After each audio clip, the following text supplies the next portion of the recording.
so kyekoze ekyamaanyi kwe kusponsoringa obubiina obulala bungi nnyo ate ne bukulembeza abantu baffe kubanga nze njawulo gyenjira kusekabira mbadde mu opposition ali mu NRM. No. This is not Kavule. This is a talk show. Era bwe gwanga lyonna. Waliwo emijja okwogera Kavule, waliwo emitwe ajja kwogerera wano. If you are speaking, to a respect. Tubadde mu opposition ng'oli mu NRM. You are sponsored by General Sale. So please, to a respect. Kino ekintu singa tetwakikuuma tewandiyingidde parliament. Kubanga NRM gye wakuliramu yalema n'okuwa respect okuwadde wa kansala. No. No. Yeah, listen. No, tell me to get out. Tell me to get out. Bw'aba talina facts, he must withdraw the statement. Okay, listen. This is not Kavule. No, let's listen to each other. No. No. He must present evidence. He's here. He must present evidence. Aleta facts. Listen. He must. Listen. Awengenda okumalira. Let him present evidence before he vacates. N'olwekyo this is not Kavule. obubiina biina. Those hooligans came on this floor nga besigye kwali baba bula mje mulwanyise besigye. Nze ate wandabayo mbalwanyise besigye. Naye omuzindalo gugyeko. No, those hooligans came on floor nga besigye akyaliko. Can you listen to me? No, please let me go. No. Kungu, let me tell you. Tubadde mu struggle nga those hooligans are in NRM. Ogambye ogenda. Genda. No. That man. I said you can't even get out. No, you sit on it. You can't even get out. Ate munyagwawe wadde n'amaanyi g'otayina. This is not Kavule. He must present proof. Please. He must present proof. Can you listen to us? We are going to take them on. Yeah, but listen to We us are going to also. take on these hooligans squarely.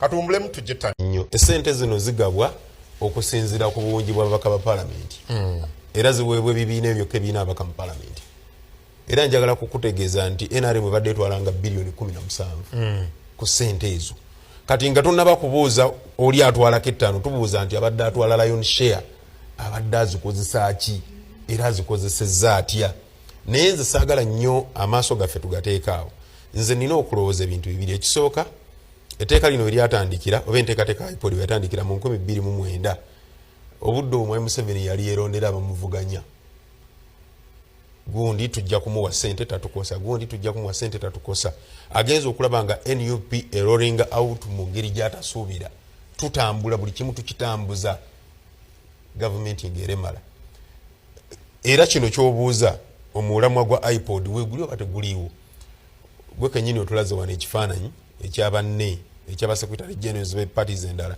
abagenze nakasero okumusisinkana embeera yokka gye yabateereddewo nze nkakasa yabadde ababuulira history wa Uganda gyavudde Uganda nga bwagisaddaakidde obudde bwe bwonna n'ababuulira waali era n'abategeeza n'obategeeza nti nze segenda bawa buyinza mulabe teyabateereddewo wadde akantu ke bawandiikira obwedda buli muntu awandiikira ku bisambi ng'obwana bwaffe obusomeye endagga eyo mu ngeri embi nnyonnyo dda ayina eteerawo n'akatebe n'akasero mwasuula obutambaala bw'amaze okukola ki okukozesa naye bali olaba embeera mwe bali n'olwekyo kiki njagala okulaga IPOD teyandibadde embi naye ekigifudde ekibi kyayo kyekigendererwa kyayo tewaliwo ekigendererwa kyonna kiraga nti enteeseganya zandibaddewo olw'okuba nkimanyi obudde butono njagala kuwa kifaananyi kino tosobola kutwala banno mu nteeseganya eza enteekateeka y'okutwala bannayuganda mu kalulu n'enteekateeka y'okunyikaza demokrasi mu ggwanga ng'abantu basibe tosobola kubanga obatwala mu dialogue ng'oyagala enteeseganya ezo zibeere ez'okwogerezeganya nga buli ddakiika olumbagana ekitebe ekiyina ebisaanyizo byonna ebyokuzanya ebyobufuzi naye ng'abantu abo tebakkiriza kuzanya byabufuzi nga tebalina bwekyusizo. Okay. Let me get this very clearly from you. Temwagala nteeseganya ng'ekibiina. Just a quick answer. Nedda kankikuddemu bweti buli bwe mubeera nga mugenda okubeera n'enteeseganya bateeka mulina kujja nga muli eco nze naawe tuba tubadde tuteeseganya nga tulina kye tukaayanira tulina kujja nga tuli eco yensonga lwaki mu mateeka bateekawo mediation bateekawo negotiation nga alternative dispute resolution kati wono wetwogerako tuli ku ebitutabulatabula mu nsonga y'ebyobufuzi kubanga tuli mu political interest. Kyandibadde kityanga bino by'oyogera kuyogedde ku kulumba ekibiina yogedde kuba political prisoners kyandibadde kityanga kyandibadde kityanga awo ku kifaananyi ekyolabye nga David Lewis Lubongo yatudde wali nga amaaso agegesa President Museveni n'amujjukiza ku bino ekyo ng'ali wali nga president kino na kino kikyali pending ng'ali awo nga bw'olaba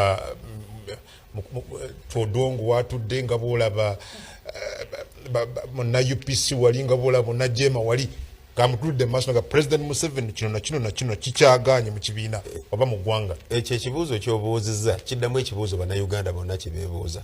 Ekyo kiraga nti obuyinza bw'eggwanga bwonna bwakwatibwa ne buteekebwa mu